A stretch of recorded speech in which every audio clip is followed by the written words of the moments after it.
So Yair gave us instructions. You have to talk about classical computer vision, and classical means before 2000.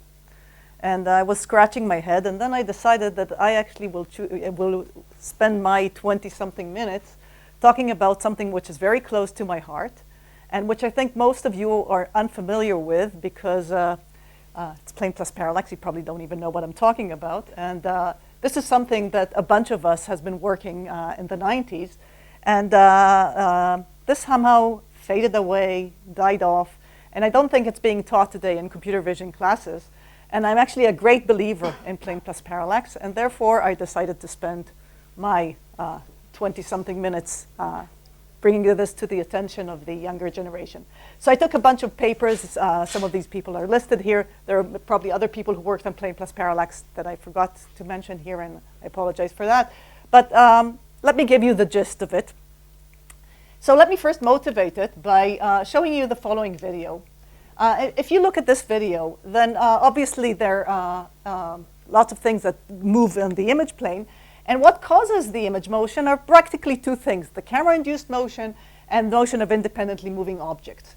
The camera-induced motion is not, of course, uniform. You'll see that some things move faster, for example, the trees here, and some things move slower, the parking lot, because they're farther away, and so on. So obviously, the camera-induced motion in itself depends on the 3D camera motion as well as the distance of things from the camera, and so on.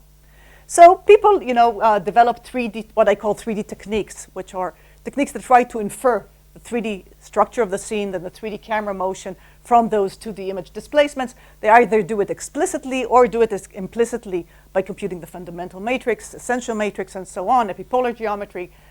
Unfortunately, however, these techniques work well only when you have a large 3D parallax, and they fail miserably when you apply them to 2D scenes.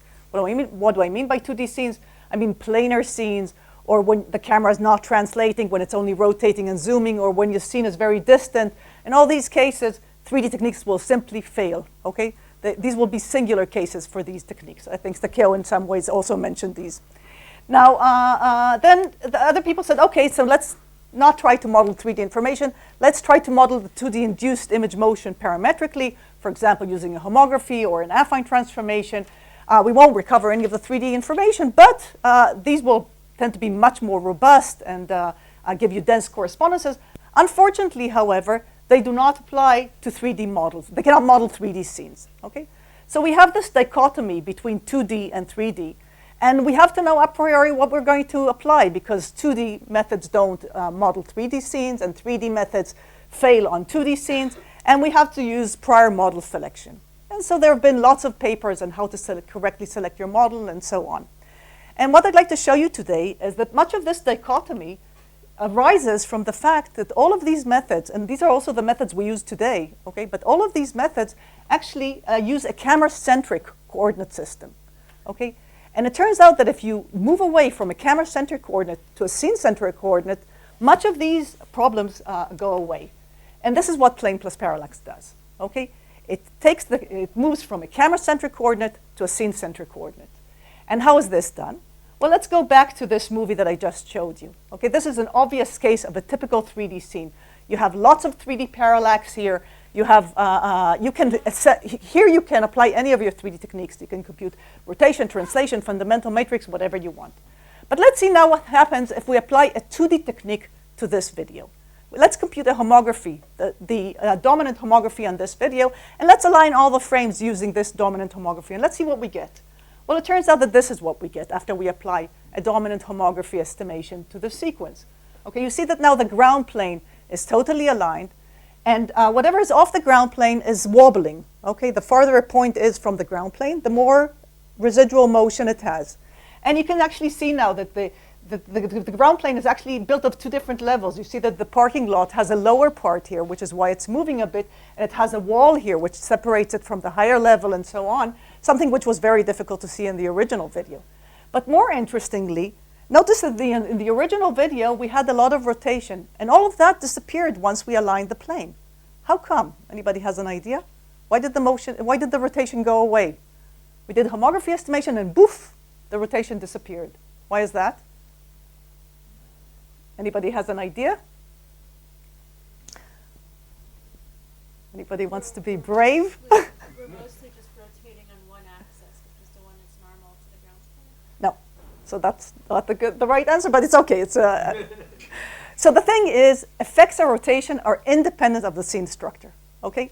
When you're moving, the only effects of motion that depend on the scene structure are induced by the camera translation. If you're driving your car, okay, then you're translating. Then the tree that is near you is moving very fast, the mountain is moving slower, and the moon stays at the same place, okay? Because the effects of the camera translation are inversely proportional to the depth of the scene point. But when you're turning 90 degrees to the left, all your scene moves 90 degrees to the back, including the moon and the mountain and everything. And that's because you're rotating, and effects of rotation are independent of the depth of scene point. They depend only on the angle, okay? Now, when we align the plane here, we cancel all its rotation, all its motion, including its rotation, its zoom, its translation, everything. But the effects of rotation and zoom are independent of the scene structure. And therefore, these are totally eliminated for the entire scene, not only for the planar surface.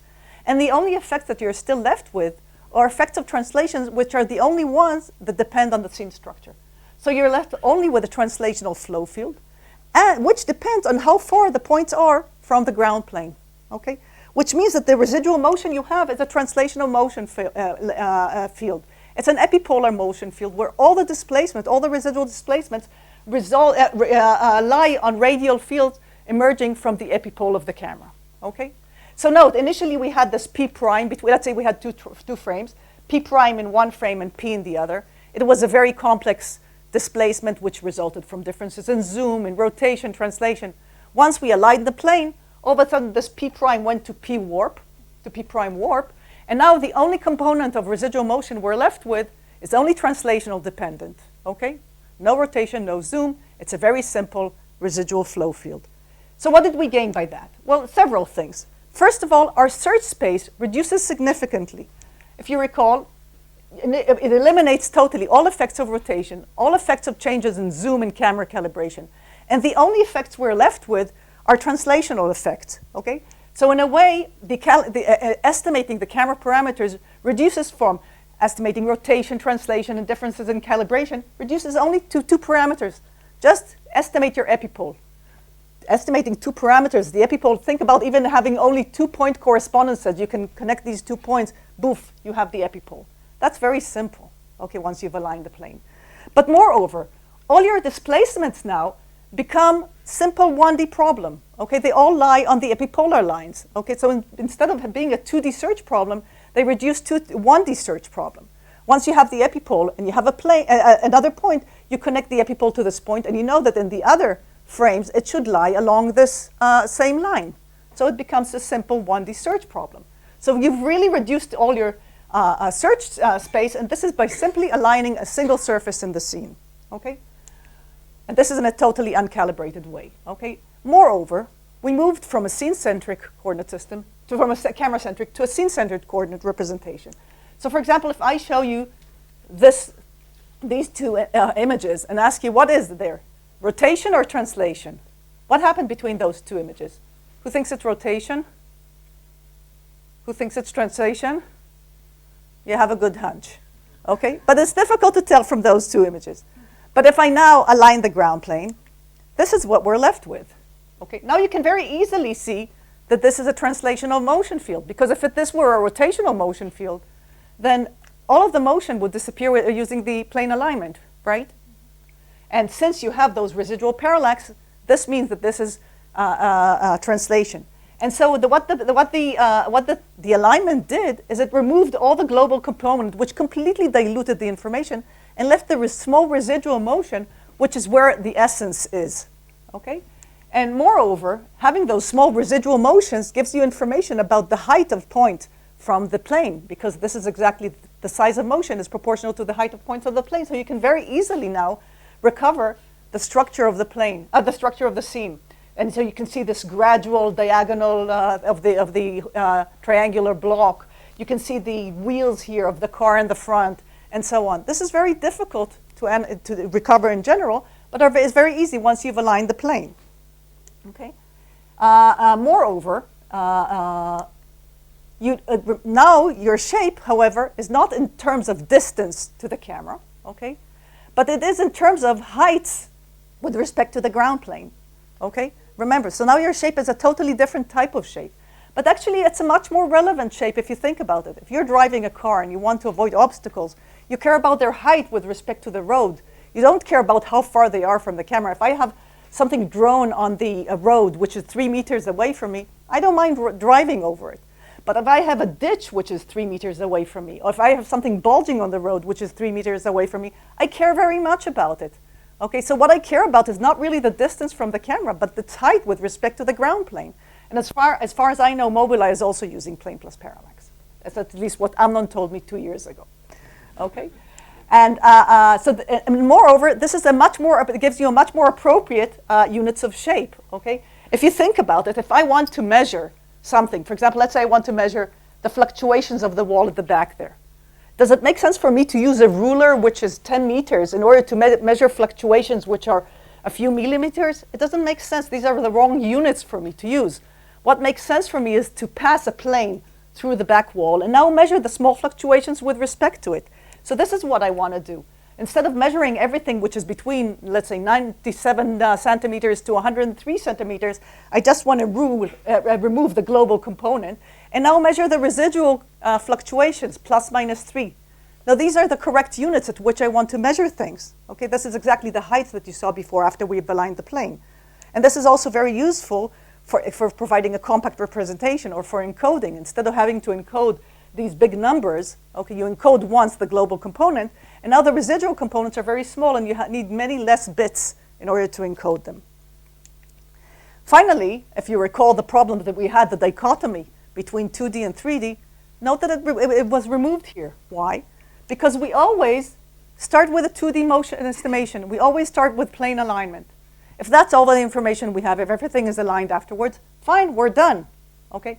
If not, then the residual 3D information is built on top of this 2D information. And so we removed the need for prior model selection. Okay? So let's look at a few more examples. So here, for example, is a scene. Okay, here's the original sequence. Here is after plane alignment. Okay, and here is the resulting 3D recovery. And you can see that the brighter a point is, the higher it is from the ground plane. Now you can ask, how come we recover such dense information?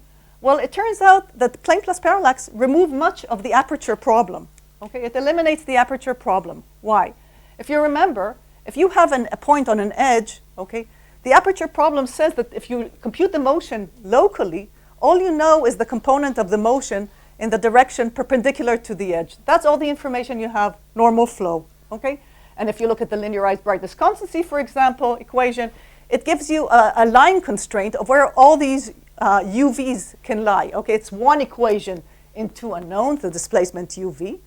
We don't know, this is not enough information. We know only the component of UV in the direction of the normal to the edge, but we don't know its other component, okay, in the direction horizontal to the edge.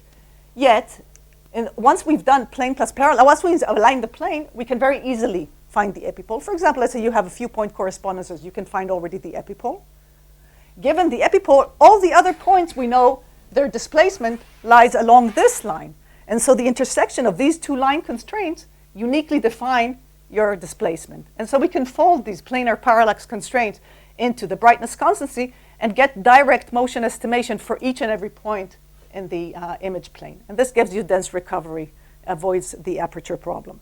So let's look at a few other examples. So here are these. Here is this kind of motion. And here is the recovered shape. Here is another very famous sequence, the flower bed. The dominant plane in this case, the dominant homography estimation, locks onto the motion of the buildings here at the back of the houses. So you can see that the houses now are fully aligned. They were not in the original. They're fully stable here. And now the depths are measured with respect to this ground plane, which is the house. So the house has 0 depth. And now the farther points are from the houses, the brighter the point is, the farther they are away. And you can see that you recover the tree trunk as well as all the branches here. And you can see that you get quite nice dense recovery. Now, of course, you can ask, okay, all this is nice, but how can you tell apart moving objects? Okay, after all, after we align the plane, these things keep wobbling how can we tell these apart from a car that's driving here, okay? How can you tell these apart? Well, it turns out that there's very nice geometry. We call it parallax geometry of pairs of points. It turns out that once you've aligned the plane, then every pair of point, if you connect it, if they connect two static scene points that are off the plane, okay, with a line, in the 3D world, let me move my mouse. Okay, all right. So it turns out that, let's say these are 3D scene points that are bulging off the plane, and we're connecting them with a virtual 3D line. Okay, then this 3D line intersects this ground plane or the whatever plane we've aligned at a certain 3D point. Now, at each one of the frames, this virtual line will be at a different position. Okay, but once we've aligned all the images with respect to the ground plane, this point of intersection, this physical point in the world, will be stationary. Okay, which means that if we now look at another plane-aligned frame, we connect these 2 points, and another plane-aligned frame, and connect these 2 points, all of these lines will intersect at a single point in the plane-aligned sequence. Okay, so if you had 2 points, and you could track them along the sequence, and at each frame connect these 2 points with a line, all these lines would have to generate a pencil of lines in your plane-aligned sequence, okay? And if they don't generate such a pencil of lines, they cannot be rigid with respect to each other. So in a way, after aligning planes, this gives you a rigidity constraint between every pair of points, okay? And we call this, by the way, the dual epipole. Just like the epipole is the point where the line connecting two camera centers intersects the plane, the dual epipole is the place where the line connecting two scene points intersect the plane. Okay, it can be the image plane, it can be the ground plane, it doesn't matter. Okay, and so in a way, after we've aligned plane, always in the regular, when we talk about the camera-centric coordinate system, we can talk about the geometry of pairs of frames. It turns out that after you align a planar surface, you can talk about the geometry of a pair of points. Okay, you have this nice duality between scene points and camera centers. Okay. And so, for example, if we look at this image sequence, okay, and let's say we've aligned them with respect to some ground plane, okay, and now let's say we want to know whether this Indian doll is rigid with respect to the dinosaur, okay. So let's look at this, okay. For example, let's look whether this dot on the head, Shri, how do you call it? A bindi? Bindi. Bindi. Let's see if this bindi is rigid with respect to the eye of the dinosaur, okay? And so we can connect the two with a line, okay? Let's move to another frame, and we can connect these two with a line. Let's move to another frame. We can connect these two with a line, or another frame. So in the plane-aligned sequence, all these lines have to intersect at a single point. Now, if the dinosaur were to move with respect to the doll, these lines would move all over the place. They would not generate a pencil of lines, so they cannot be rigid with respect to each other. Okay? So I'd like to end with showing you some nice applications. So we saw how we can use plane plus parallax for finding correspondences efficiently, how we can use them for detecting moving objects, for recovering shape densely, and for moving from a scene, moving to more relevant units. But now I'd like to show you how we can do with these pencils of lines fun things like being able to recover new view synthesis, and not only recover new view synthesis, ask questions like, what does the scene look like from a scene point? So what do I mean by that? Let's say you see this bunch of images, okay? And you want to know, that's all you have, bunch of images taken with a camera. And you want to know, well, what does the green dinosaur see? Or what does the purple dinosaur see? Or maybe you're sitting in a soccer game and you're wondering, what does the soccer ball see? Or you're in a sports game and you want to see what the scene looks like from the point of view of the referee. There is no camera there, okay? Or you want to know, what does the US president see in his inauguration, right? All of us are taking pictures of it. There's no camera sitting on his head, but you'd love to know what's seen from his point of view, okay? Now this is in a way a new view synthesis recovery problem, but it's much more difficult. It's more difficult because it's a very extreme viewpoint, and it's more difficult because it's difficult to define the position of the camera in camera-centric coordinate system. But in scene-centric coordinate system is very easy to do this. It turns out that once you've aligned all those sequences with respect to the ground plane, this becomes a very simple problem. So, so it turns out, and I'll show you shortly, that this will not require, you can answer all these questions without doing any 3D reconstruction, without doing any correspondence estimation, okay? You will be able to recover UV from extreme viewpoints, for example, from things that are found in the scene itself. And there is a very simple way of defining where your virtual camera is. And the simple way is simply this. Let's say you want to know what the scene looks like from the green dinosaur. No problem. Mark the scene point that you want to know. Just put an X here on the nose of the dinosaur in your image. You've defined the position of the virtual camera. Now all you have to do is track that individual point across all frames, or you can even manually mark it if you want. That's the only point for which you need to know the correspondences across all frames. And that's it. From here on, it's very simple. And the idea, first of all, should just show you the final result. This is what the green dinosaur sees. Okay? He doesn't see Barney. He doesn't see the blocks. This is what the green dinosaurs see. So let's see how we can obtain that. So here is the scene, and it's viewed by multiple cameras. Okay?